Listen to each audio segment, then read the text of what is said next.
날, 여호와의 크고 두려운 날, 진노의 날, 분노의 날, 여러 다른 수식어가 있지만 여호와의 날, 같이 한다. 여호와의 날. 근데 이 여호와의 날이 굉장히 성경에 여러 군데서 언급되는데 그 표현이 77회가 있고 구약에서 35회가 있습니다. 구약에 33회, 신약에 4번. 근데 그날 혹은 큰 날이라 해서 여호와의 날을 가리키지만 직접 여호와의 날이라고 쓰지 않은 것까지 하면 75번이 성경 전체 사용됩니다. 그리고 각각 좀 다른 내용들을 다루고 있어서 뭘 다루고 있느냐 보니까 여러분 보십시다. 이사야 2장에는 저 좀 보세요. 이사야 2장에는요 그냥 일반적으로 하나님을 향하여 대적하고 교만하고 거만하고 다 똑같은 얘기죠. 하나님을 향하여 높아진 것들을 향하여 하나님이 징벌하신다. 그 일반적인 선언을 하고 그게 성경에는 첫 번째 여호와의 날이라는 말이 언급되고 있습니다. 오늘 우리가 읽은 13장에 여기는 지금 정확하게 누구를 향하여 그 예언을 하고 있으면 바벨론을 멸망하신다는데 주전 539년 제 생각에 10월 13일 10월 13일 날 벌어진 사건을 근데 지금 여러분 주전 539년이면 지금 이 예언을 하는 게 주전 약 730년경이니까 거의 200년이 지나서 일어날 일을 예언하고 있는데 우리는 정확하게 역사에서 10월 13일 날 그 일이 일어났다는 것을 날짜까지 정확히 알고 있습니다. 그러나 이사야가 지금 이 예언을 하는 시점으로서는 거의 200년 뒤에 일어날 사건을 얘기합니다. 그리고 여기서 이 바벨론이 멸망하는 게 왜 중요하냐? 아니 중요하다기보다는 영적으로 굉장히 시사하는 바가 높으냐면요. 첫 번째, 바벨론이 멸망할 때 꼭 한 날에 멸망한다. 한 날. 원데이. 539년 10월 13일 날 낮에는 벨사살 왕이 하나님을 대적하여 여호와의 성전에서 갖고 온 그릇으로 술 처먹으면서 죄송합니다. 말이 좀 거칠은데 술 처드시면서 하나님을 모독하고 있는 거죠 지금. 그게 낮에 일어난 사건인데 그날 밤에 벨사살 왕이 죽고 바벨론이 멸망했습니다. 그 엄청난 초강대국이 하루 만에 멸망했습니다. 근데 이게 왜 중요하냐? 계시록에 바벨론이 또 한 번 멸망한다는 걸 우리가 지난주 수요일날 읽었어요. 그래서 많은 사람들이 미국이야. 왜? 세계 초강대국은 미국밖에 없으니까 미국이 멸망하는 장면이 아닐까 뭐 이런 소리를 하는 신학자들이 있는데 여러분 그거에서 미혹되지 마세요. 여기서 말하는 바벨론은 종교적 세력입니다. 그래서 사실은 로마의 7 언덕을 계시록이 얘기하면서 영적 로마 제국. 그래서 우리는 로만 캐톨릭 교황청 그 위에 앉아있는 교황이라는 자가 그의 세력이 무너지는 모습이라고 그렇게 해석하는 것이 굉장히 제가 볼 때 합당한 해석이라고. 근데 여기서도 중요한 게 뭐예요? 한 날. 계시록 18장에 하루에 멸망한다. 그래서 이사야서 13장은 분명히 실제로 이 세상에 있는 제국, 진짜로 그 이 세상을 다스리는 정치적 군사적 세력 바벨론 제국의 멸망을 묘사하고 있는데 항상 그 묘사 속에는 무엇까지 염두에 두고 있냐면 계시록 18장 즉 이제부터 멸망할 영적 세력 바벨론 제국의 그러니까 바벨론이 영적 세력이 멸망할 것을 이미 다 같은 내용을 설명하고 있다. 이 둘의 멸망하는 모습이 굉장히 흡사하더라. 영적으로 같은 성격을 가지고 있더라. 왜 그걸 우리가 알 수 있냐면 이사야 13장 뒷부분에 바벨론이 다시는 사람이 거할 수 있는 곳으로 세워지지 못하고 그 도시도 그 나라도 심지어는 그 성터도 다시는 유목민이 양치로 오지도 않아요. 여러분, 양치로 안 올라온다면 거기 뭐가 안 난다? 풀이 없다는 거지, 여러분. 풀도 못 나게 한다. 그래서 거기는 실황과 들깨들이나 돌아다니면서 그런 것들은 주로 뭐 먹고 자는 쥐 잡아먹고 뱀 잡아먹고 사는 건데, 쥐나 뱀이나 우글거리지 사람이나 사람이 키우는 가축은 거기에 살지도 못할 정도로 풀조차 나지 않게 만들리라. 그 말씀이 2500년이 2700년이 지난 지금까지도 요날 이제 그 일이 이루어지고 2600년이 가까이 지났는데도 지금까지도 곧 터져내. 바벨론 성이 있던 터가 어디쯤인지 정확히 압니다. 그 이라크에 가면 모슬이라고 하는 동네, 이라크의 모슬이 옛 바벨론에 서 있던 성도잖아요. 옛날에 이라크 전쟁을 이렇게 CNN으로 많이 보신 분은 그 모슬에서 큰 전투들이 계속 있었다는 거예요, 여러분들. 뉴스로도 이 모슬이라는 이름이 귀에 익을지도 몰라요. 거기가 옛 바벨론 성도잖아요. 위성 사진으로 정확하게 바벨론 세워졌던 궁전터 이런 걸 다 볼 수 있어요.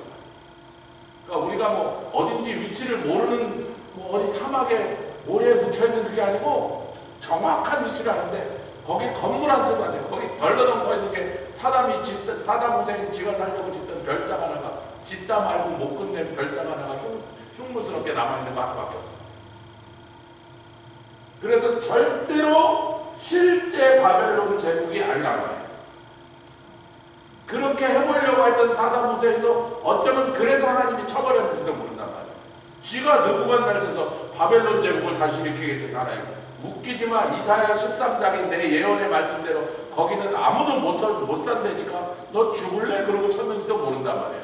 하나님의 통치하시는 방식으로 보면 그게 더 맥센스 하는 거예요. 미국을 들어서 뭐 부시를 들어서 하나님의 말씀을 이것이 뒤집으려고 하니까 간땡이가 부어갖고 비참한 죽음을 맞이했단 말이에요.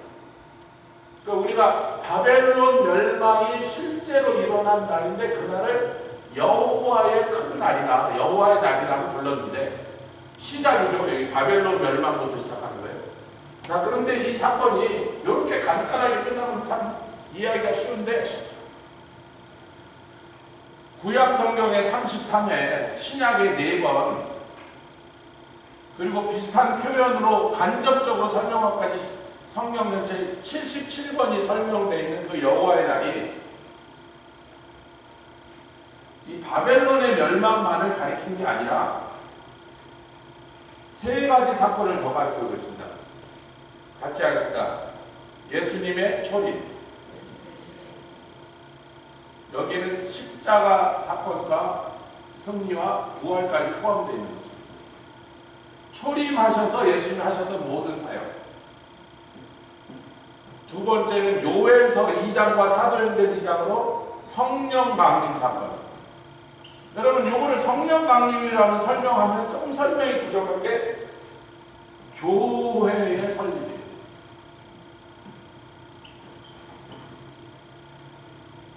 다시 말해 신약교회의 사역입니다. 예수님의 사역, 성령 강림, 그로 말미암아 예수의 몸된 교회의 사역. 근데 그렇게 끝났으면 그래도 좀 단순한데 왜 이 두 사건은 굉장히 붙어있는 사건이잖아요. 십자가와 성령 강림은 불과 40 며칠 후에 사이에 일어나버린 뭐 거의 동시에 붙어있는 사건. 여러분, 유대인의 명절들이 제가 얼마 전에 지나갔잖아요. 나팔절, 나팔절, 대속죄, 초막절 3개가 붙어있다고. 10일 사이에 3절기 확 지나가 버린다고요. 그래서 이렇게 예수님의 초림 사건 중에 십자가 부활과 성령 강림은 거의 붙어있는 사건이거든요. 그리고 둘과 둘은 뗄 수 없는 관계의 사건이라고요. 요한복음 7장에 이제 성령의 오심을 향하여 말씀하시는 거라는데 괄호 열고 그런데 예수께서 아직 영광을 받지 못하셨으므로 성령의 오시는 사건이라고 그냥 그렇게 속 시원하게 밝히 말을 하지 않는 것은 예수님이 십자가를 지시기 전까지는 성령의 오심이라는 건 언급되지 않는 사건이야. 그 표현할 수가 없고 그 얘기를 강조해서 뚜렷이 말할 수가 없는 거예요. 예수님이 십자가를 지셔야만 그 다음에 비로소 성령에서 성령의 사역을 할 수 있고 그 둘은 불가불 뗄래야 뗄 수 없는 관계로 하나로 묶여있는 사건이니까 두 사건이지만 영적으로는 한 포인트나 마찬가지다. 아멘. 근데 뭐가 복잡하냐면 예수의 재림을 향하여 예수님 재림하시는데 이것도 여러분 보십시다. 예수님이 재림하시는데 우리는 이렇게 믿습니다. 먼저 공중 재림하신다. 같이 하니까 공중 재림.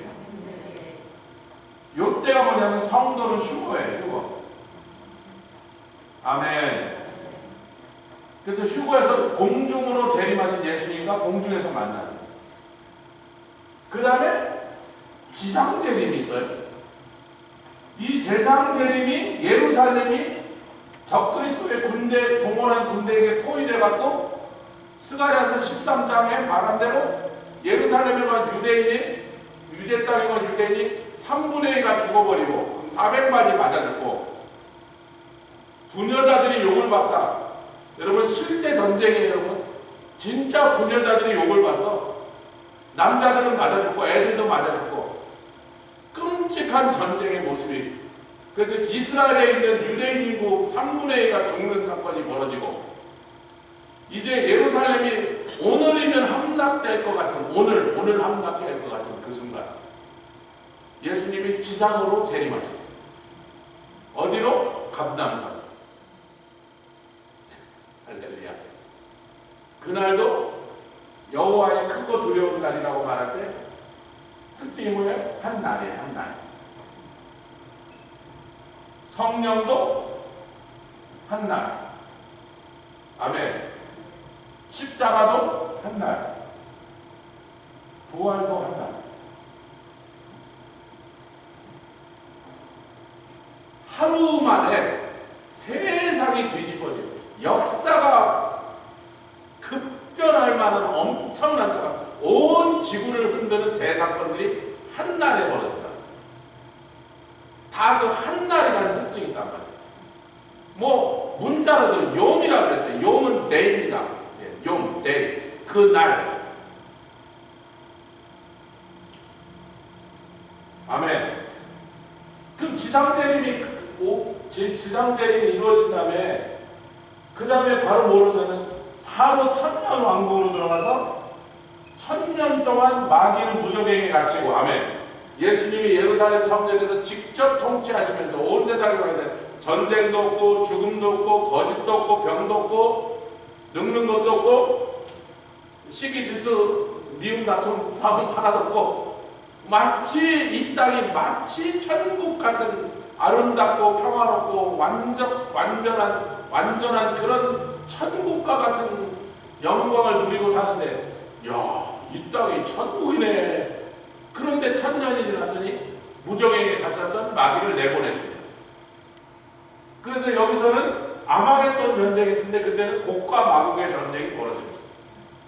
그러니까 이 재림이라고 말했는데도 여기에 얼마나 많은 사건들이 이렇게 붙어있는지 이 기간을 다 합치면 1000년이 넘는 기간이랍니다. 그러니까 그 1000년 왕국까지 포함하면 1000년이 넘는 1000몇 년이 되는 기간이고 그래서 이제 재림, 성령 강림, 초림 이 세 사건을 전부 다 여호와의 날 여호와의 큰 날 크고 두려운 날 그리고 크고 영화로운 날 잠깐만요.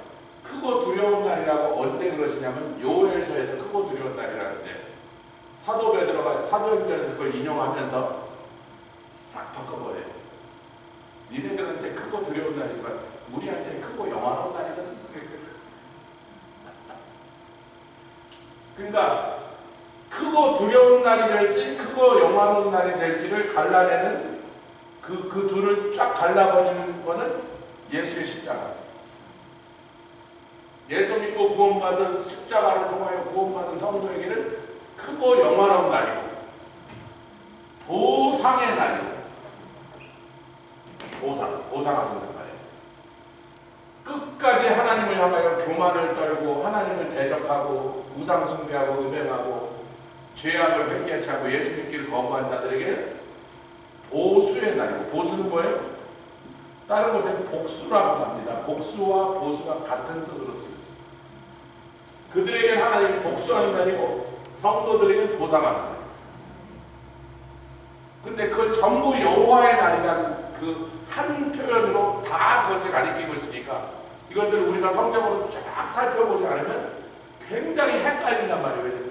너무 넓고 큰 주제를 여호와의 날이라는 것을 다 묶어서 설명하고 있다. 그래서 오늘 이제 그것들을 좀 한번 살펴보겠습니다. 뭐 그렇게 제가 이 속에 다 설명은 됐으니까 성경을 통해서 확인만 하면 좋겠습니다. 242페이지 강의한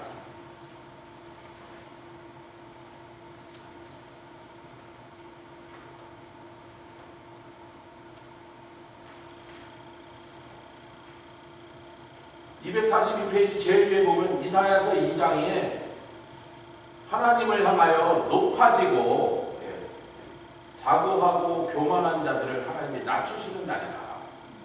아멘. 하여튼 하나님 앞에서 자기를 낮추면 잘하는 짓이야. 자꾸 하나님 앞에서 고개를 빳빳이 들고 높이면 두들겨 맞을 확률이 있어요. 예. 자,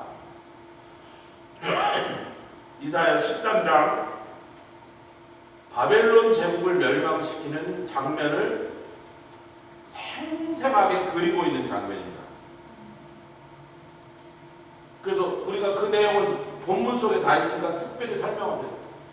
그래서 바벨론이 멸망하는 장면을 설명하시는 이것이 요한계시록 18장에 지난주에 읽었던 영적 세력이 멸망하는 모습과 굉장히 같은 성격의 멸망을 당할 거라는 것을 얘기했는데 이사야서 2장의 멸망은요. 이사야서 2장으로 돌아가 보겠습니다. 이것은 일반적으로 여호와의 날이 어떤 성격을 가질 건가 하는 것을 우리에게 설명하셨는데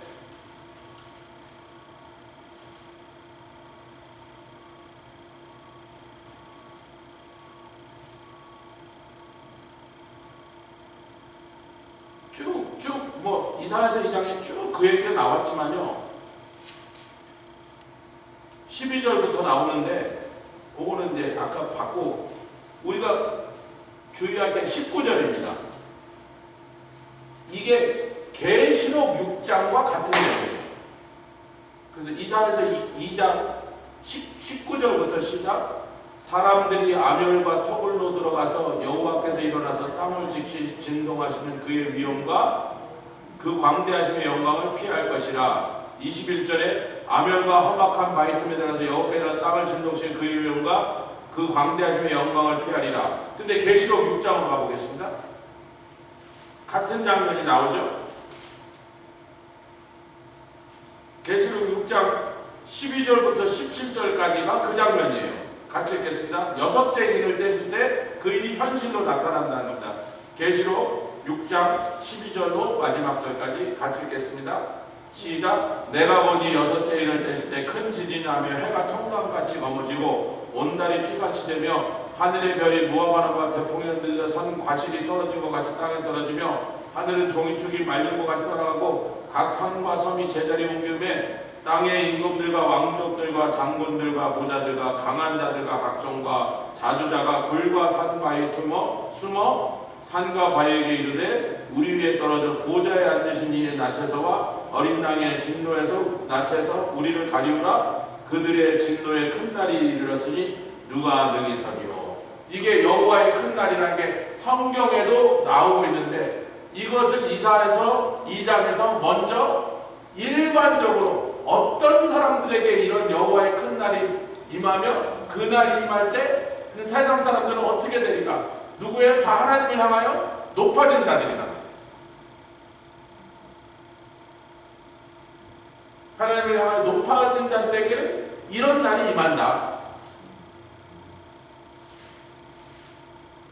할렐루야. 자, 243페이지 가겠습니다.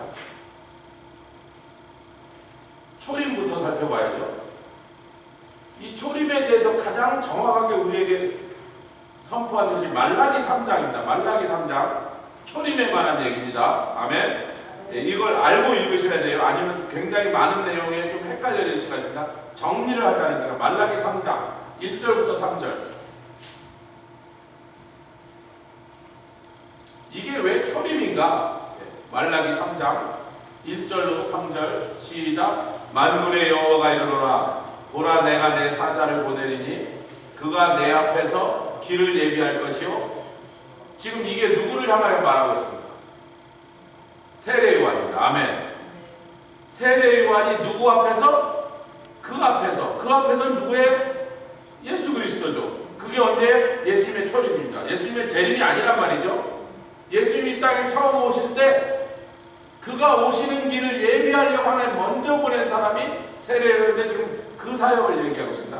그가 내 앞에서 길을 예비할 것이요 또 너희의 구하는 바 주가 호련히 그 전에 임하리니 곧 너희의 사모하는 바 언약의 사자가 임할 것이라. 2절부터 읽겠습니다. 시작. 그의 임하는 날을 누가 능히 당하며 그의 나타나는 데에 누가 능히 서리요. 그는 금을 연다는 자의 불과 표박하는 자의 잿물과 같을 것이라. 아멘. 거기까지 읽겠습니다. 그럼 예수님이 오셨을 때 아니 무슨 뭐 앞에 호위하는 병사들이 따라온 것도 아니고 뭐 미가엘 천사가 칼을 들고 내려와서 막 로마 제국을 때려 부순 것도 아니고 베들레헴에 오셨다가 나중에 애국으로 도망갔다가 아무도 모르게 갈릴리 나사렛 깡촌에 들어가서 거기서 조용히 그냥 아버지 따라 목수일 하시면서 동생들 돌보고 어머니 심부름하고 떡거머리 총각 예수가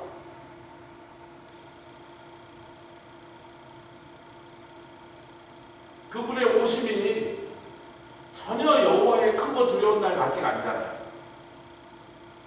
근데 이 비밀은 어디냐면 요한복음 3장 16절에는 하나님이 이처럼 세상을 사랑하사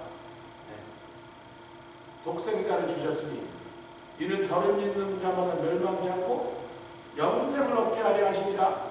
그 다음에 17절 18절에 그것이 그 비밀이 그 속에 있습니다. 3장 17, 18절을 읽겠습니다. 요한복음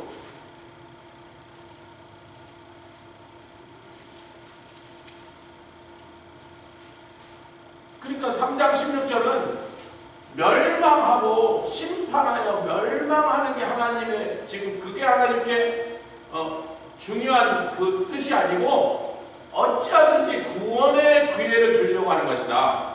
어찌하든지 한 사람도 지옥에 가지 않고 영생을 얻고 하나님의 자녀가 되려고 말리려고 하시느라고 그 일을 위해서 그 아들 독생 성자를 주셨는데 오셨을 때 보니까 왕 같지 않아.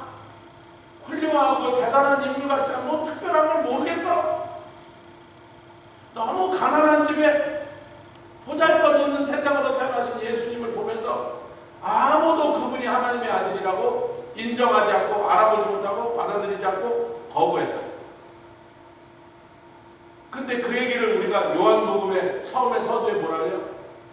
그가 자기 땅에 오심에 자기 백성이 그를 영접지 아니하나 영접하는 자, 또 그를 믿는 자들에게는 하나님의 자녀가 되는 권세를 주신 이는 혈통으로나 육정으로나 사람의 뜻으로 말미암지 않고.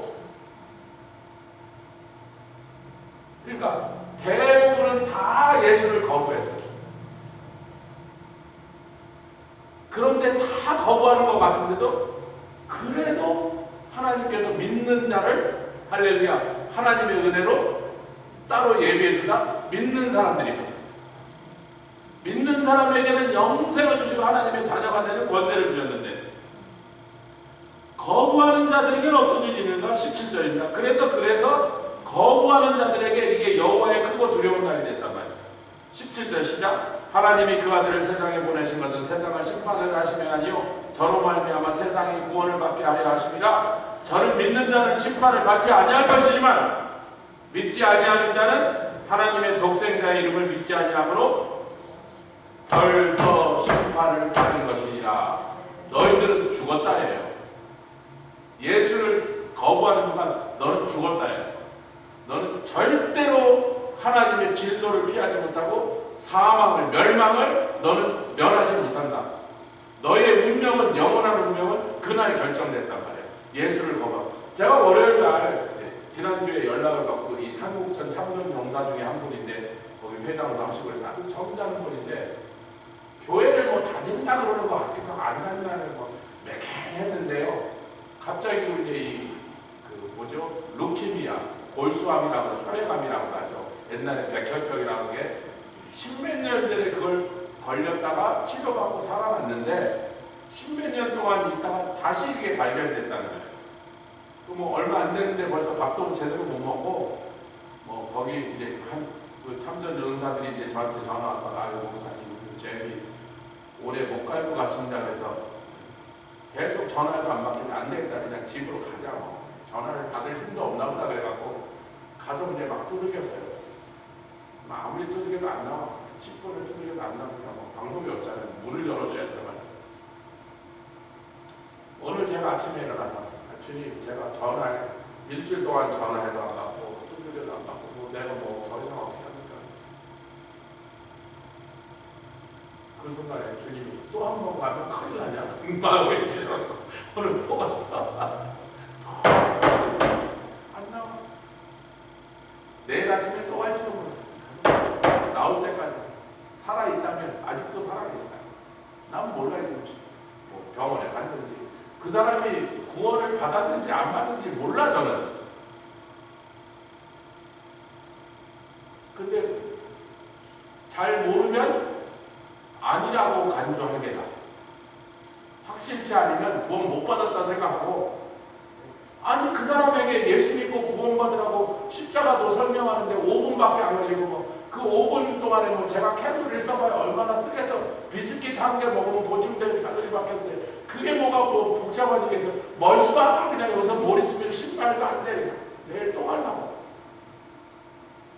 전 왜 그분이 안 나온지 몰라. 이미 돌아가셨는지 병원으로 옮겼는지 전 전혀 사정을 몰라요. 집안 식구들 전화번호도 모르고 그러니까 본인 전화를 안 받고 문에서 아무리 두들겨도 안 나오니까 뭐 어떡하겠어요.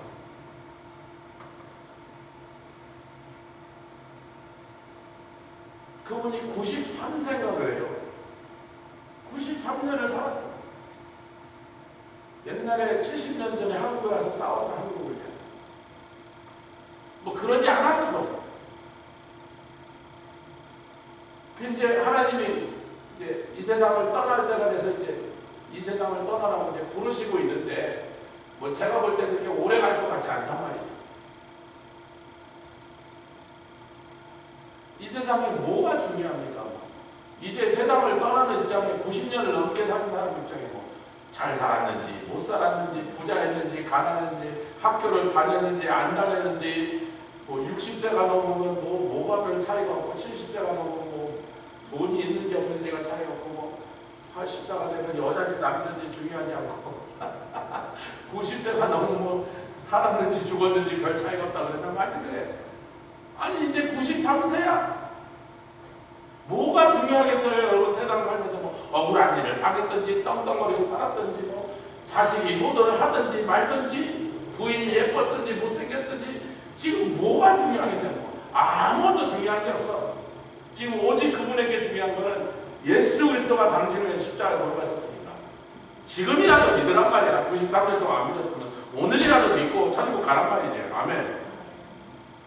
근데 그 기회를 한 번은 드려야 될 거 아니에요. 혹시 못 들어서 몰라서 마귀에게 속아서 그랬다면 여러분 그 잭 로젠버그라고 하는 분이에요. 로젠버그예요. 잭인데 여러분들 기도해서 계속 기도해서 내가 내일 아침 가서 또 기도할 거거든요.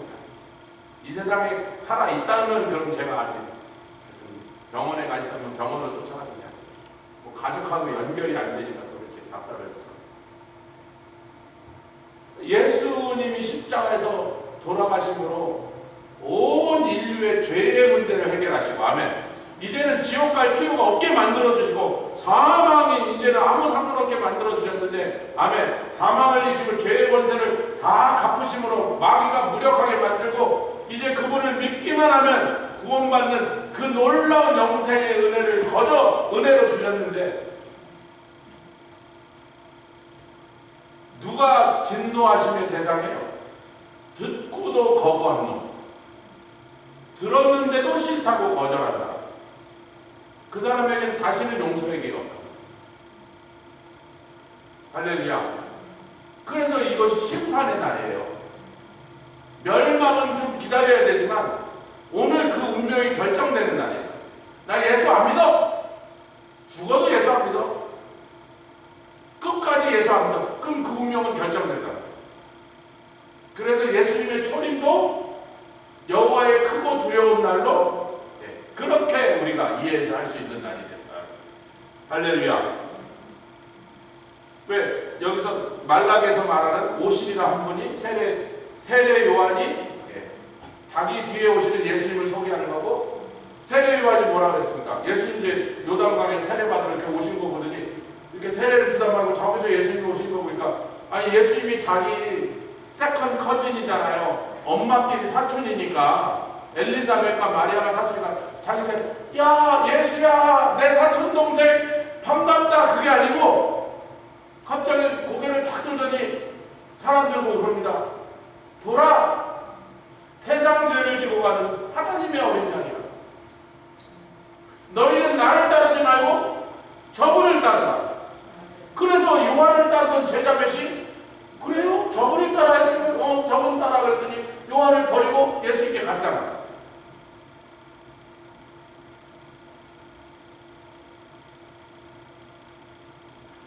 세상 죄를 지고 가시는 거예요. 여러분, 계시록 6장에 아까 뭐라 그랬습니까? 계시록 6장에 누구의 진노에서부터? 하나님과 어린 양의 진노에서. 계시록 6장 16절에 산과 바위에게 이르되 우리 위에 떨어져 보좌에 앉으신 이와, 그 하나님이죠. 그분의 낯에서와 어린 양의 진노에서. 여러분, 어린 양이 양도 순하고 매 그러는데 그 양보다 더 작은 어린 양이 진노하고 어울려요? 어린 양과 진노라는 건 서로 전혀 안 어울리는 거잖아요. 연결이 안 되잖아요. 어린 양과 진노라는 건 한 문장에서 같이 쓰기엔 너무나 이상한 거예요, 여러분. 그런데 이날은 어린 양의 진노예요. 왜? 내가 그인을 위하여 그 끔찍한 고통을 견디며 너에게 영생을 주려고, 너에게 구원을 주려고, 그 큰 선물을 주려고 내가 그 끔찍한 일을 당했고 기꺼이 그 참혹한 죽음을 감당했건만 네가 끝까지 나를 거부하고 끝까지 그것을 발로 차버리고 이제는 진노하신 모습으로, 즉 심판하러 오신 거예요. 그 어린 양. 왜? 그분이 세상 죄를 지고 다 감당하시고 우리에게 영원한 구원을 허락하십니다. 초림입니다. 좀 뒤로 가겠습니다. 빨리빨리 가죠. 재림의 날입니다. 244페이지. 뭐 장황한 설명은 여러분들이 나중에 읽어보시면 되고, 그냥 자세히, 그래서 나중에 우리가 헷갈리지 말도록 자세하게 설명하고 뿐이고 핵심 개요만 파악하면 되겠습니다. 248 스바냐서입니다. 자, 스바냐서를 찾겠습니다. 스바냐, 학계, 스가랴, 말라기니까 구약의 제일 뒤에 네 번째 책이죠. 스바냐서.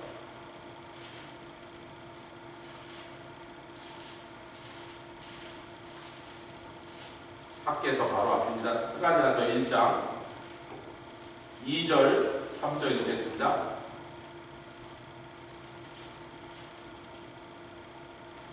이게 중요합니다. 시작. 여호와께서 가라사대 내가 지면에서 모든 것을 진멸하리라. 여러분, 이게 노아의 홍수와 같은 온 세상에 있는 생물과 사람을 다 진멸하시겠다는 날, 즉 예수님이 재림하실 때 일어나요.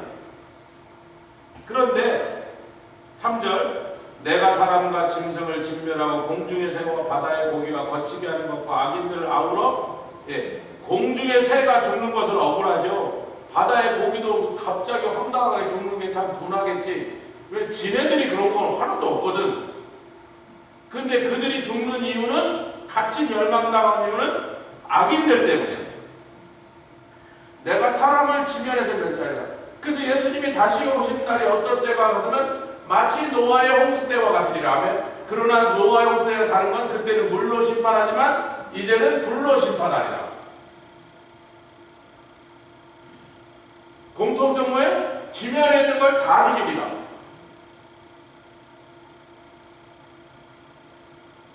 그 지면에 있는 걸 다 죽일 때 우리는 공중에 올라가 있어요. 지면에 있으면 죽어요. 공중에 올라가 있어야 된다.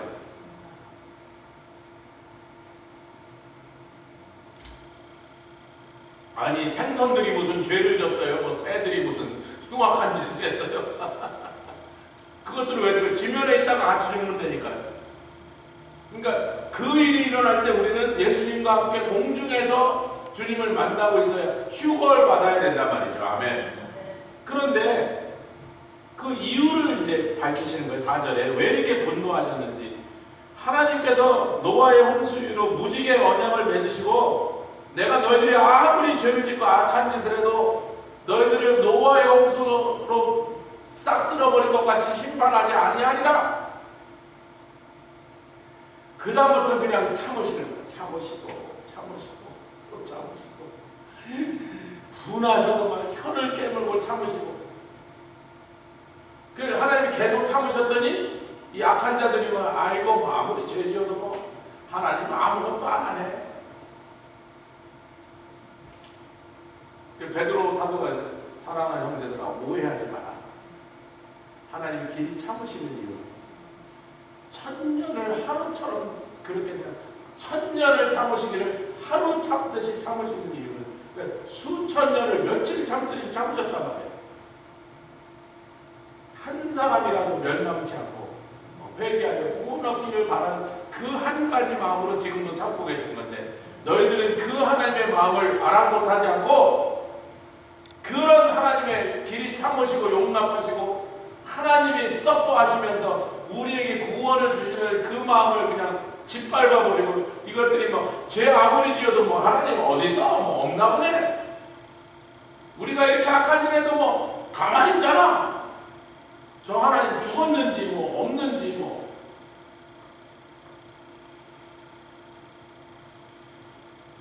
근데 이제 하나님이 더 이상 참지 않는 게 아니고, 더 이상 못 참아서가 아니라 이방인의 충만한 수가 다 채워지고, 할렐루야, 이제는 구원의 방주를 하나님께서 문을 닫은, 옛날에 창세기에서도 노아의 방주의 문을 하나님이 밖에서부터 닫으신 것처럼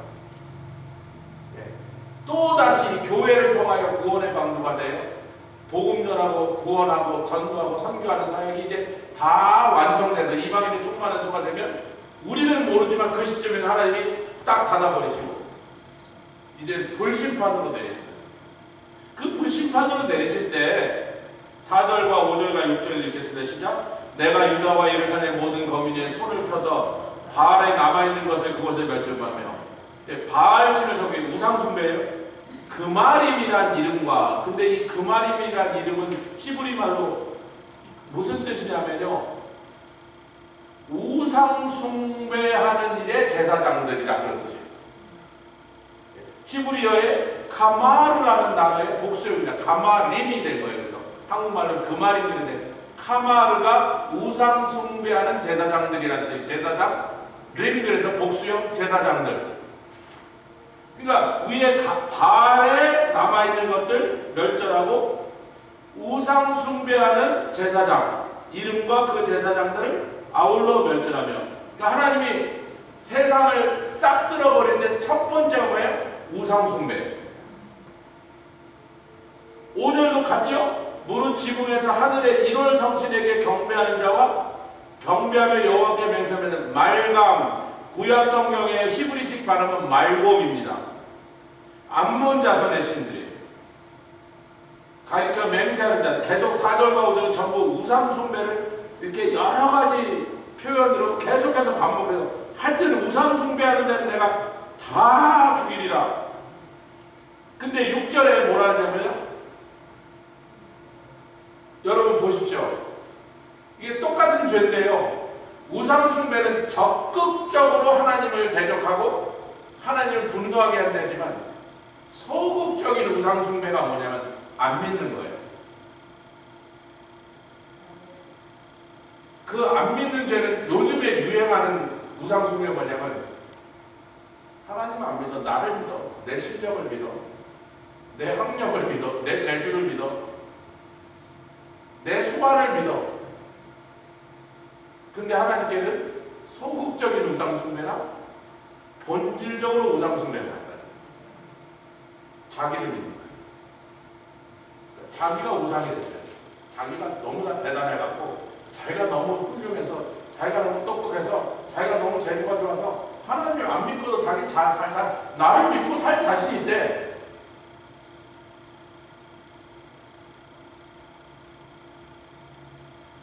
저희가요, 워싱턴에 옛날에 갔다가 우리 성도들하고 워싱턴을 같이 갔는데, 그 중에 누군가가 기어이 오늘 나는 미장원에 가서 머리를 자르고 싶다 해서 피츠버그에서 자르시겠지, 아니 워싱턴에 자르서. 제가 우리 와이프 미장원에 가 있을 때도 안 기다리고 다른 목사 만나고 끝나고 연락하면 찾으러 가는데 성도니까 내가 꾹 참고 미장원에서 몇 시간을 기다리고 있었어. 꼭꼭 지지고가 하더라고요. 근데 그 미장원 주인한테 연락할 일이 있어서 전화번호 달라는데, 그 전화번호 올려놨더니 어느 날 그 사람의 카톡이 저한테 뜬 거예요. 전화번호가 저장이 되니까. 이게 누군가 나중에 그 미장원 주인인가 보다 그랬는데, 교회도 다녔대. 그래서 좀 전도하려고, 잘 됐다 뭐 기다린 동안 전도를 하자고 전도하는데, 뭐 교회도 다니고 있는데 들락날락, 이 교회도 다니고 저 교회도 다니고, 요즘은 잘 안 나가고 저거 저쩌고 뭐 많이 가라. 하여튼 예수 이름으로 권면을 하고 왔는데, 어느 날 그 카톡에 이렇게 떠 있는 거예요. 나는 내 배의 선장이고 내 운명의 주인이요. I am the captain of my life and I am the master of my destiny. 그게 우상이에요. 그게 6절이라고. 같이 읽자. 6절 시작. 여호와를 배반하고 쫓지도 아니하고 찾지도 아니하고 구하지도 아니한 자, 하늘에서 1월 성신에게 바알에게 말곰에게 적극적으로 우상 숭배하는 놈과 나는 똑같이 쳐 죽일 거야. 왜? 그것도 우상 숭배. 사실은 그러니까 넓게 보면요, 크게 와도 예수를 안 믿는 것도 우상 숭배야. 하나님의 입장에서 볼 때 내가 구원의 길을 제시하고 온 인류 누구든지 아무리 끔찍한 죄를 짓고 그냥 흉악한 죄를 평생 짓고 또 지어서 연쇄살인범이 됐다 할지라도, 내 아들이 흘린 피를 믿기만 하면, 그 피의 공로를 붙잡기만 하면 나는 그를 영원한 행복과 영생을 줄 마음이 있는데, 비록 좀 남들이 볼 때 착하게 보이고 선하게 보이고 뭐 선행도 많이 하고 사람이 좀 괜찮아 보이고 인격도 있고 매너도 있고 가끔 훌륭한 일, 착한 일도 남들이 칭찬할 일도 했어도, 내 아들의 피를 거절하고 하나님을 쫓지도 아니하고 찾지도 아니하고 구하지도 아니하자 내가 반드시 멸망시켜. 이게 하나님의 불심판의 모습입니다.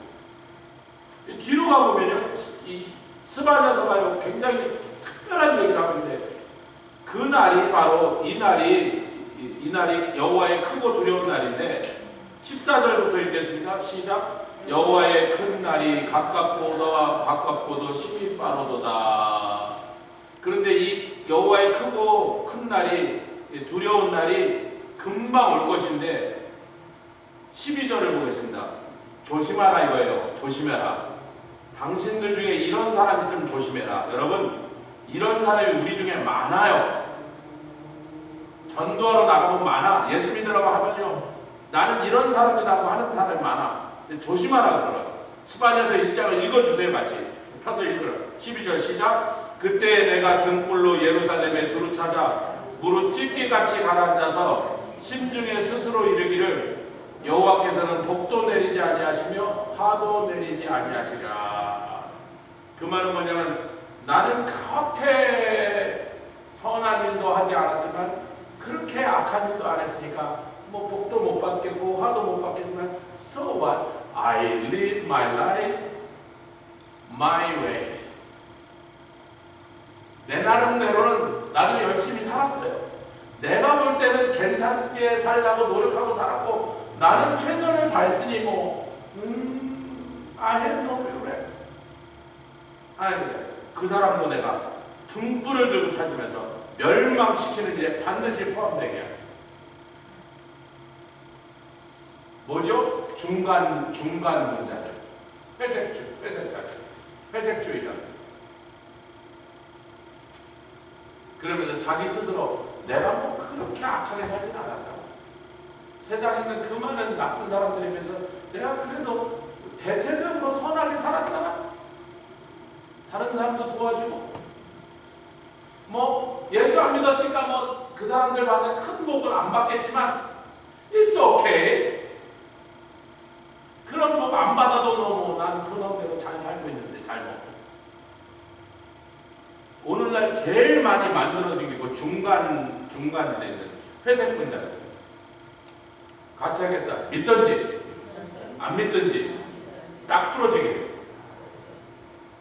우리의 모든 소망을, 아멘, 주님께 걸어야 돼. 예수께 다 걸어야 돼. 모든 걸 예수님께, 이거 배팅한다 그러면 좀 도박 용어라 제가 별로 안 좋아하지만 하여튼 여기서는 그 빌려서 살고, 예수님께 모든 걸 거는 인생이 복된 인생이야. 예수님께 다 걸었어. 예수 외에는 아무것도 없어. 예수님 다시 돌아오지 않으신다면 우리는 세상에 제일 불쌍하고 불행한 사람들이 돼요. 제일 어리석고 제일 안타까운 사람들이 돼요. 제일 불쌍한 사람들이. 예수님 오시는데 우리는 다 걸었어요. 그분이 오셔야 보상의 날이야. 그분 안 오시면 우리 보상 하나도 없습니다. 다 걸었어요. It's okay. 그분께 다 걸었어요. 여러분, 왜냐면요, 저도 돈도 벌어보고 사업도 해보고 사람도 사귀어보고 뭐 많이 해봤는데 예수님께 거는 게 제일 안전한 배시야. 제일 확실한 거예요.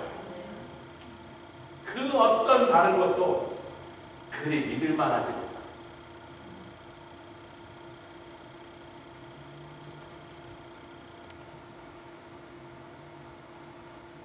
저는 젊은 날에 사업을 하고 어린 나이에 돈을 만졌습니다.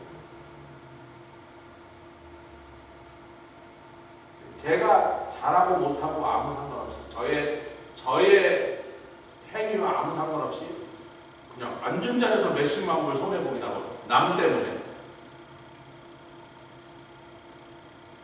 인생이 내가 원하는 대로 풀리는 게 아니야. 나만 열심히 산다고, 나만 착하게 산다고, 나만 똑똑하게 산다고 인생이 행복하게 풀리는 게 아니라는 걸 그 어린 나이에 다 겪어봤어요. 20대에 다 겪어봤어요. 근데 예수님이 딱 나의 삶에 찾았을 때, 여러분도 같은 스토리겠지만 비슷한, 예수님 들어오셨는데 이분만은 확실한 분이야. 한 번도, 단 한 번도 그분이 나를 배반한 적도, 모른다고 뭐 네 사정이지 그러고 내버려 놔두신 적도, 어떤 상황에서도 그분이 나는 널 몰라, 그건 네 사정이라고 밀어내지 않으시고,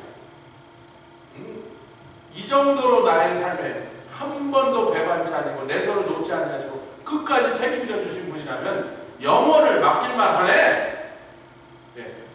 100%니까 이분밖에 없어. 정치인도 못 믿고 누구도 믿을 수 없어요. 상황도 믿을 수 없고 운명도 믿을 수 없고 제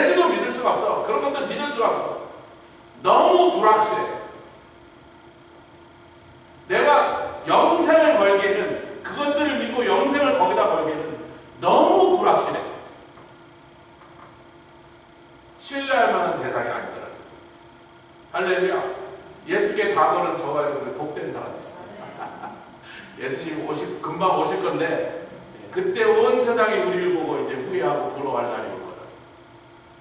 최후에 묻는 사람 저와 여러분 되시길 주님으로 축원합니다. 같이 기도하겠습니다. 주님 감사합니다. 여호와의 크고 두려운 날이 금방 올 것인데 그렇습니다. 하나님을 대적하고 예수의 이름을 회방하고 거절하고 찾지 아니하고 배반하고 교만하여 악행을 일삼며 우상 숭배하며 자기 자신을 높이고 하나님의 그 은혜를 거절한 자들에게 여호와의 크고 두려운 날이 임하는 것이 마땅하지 않겠습니다. 주님께서 그날까지 기다리시고 참으시는 것은 어찌하든지 한 사람이라도 회개게 하고 구원의 길을 아버님이 열어두시게 하여 그렇게 하셨습니다. 주님 그 어느 날 이제 드디어 이 땅에 다시 오실 때 끝까지 주님을 배반치도 아니하고 그 이름을 붙잡고 주의 일을 감당하면서 끝까지 승리한 사람들, 보상의 날이요 영광의 날이요 기쁨의 날이요 그 영원한 기쁨과 영광을 바라고 오늘도 참고 인내하게 해주시고 힘들어하면서 참지 않고 기뻐하면서 참는 우리를 되게 하여 주시옵소서. 감사드리며 예수 그리스도의 귀하신 이름으로 기도드렸사옵나이다. 아멘. 하늘에 계신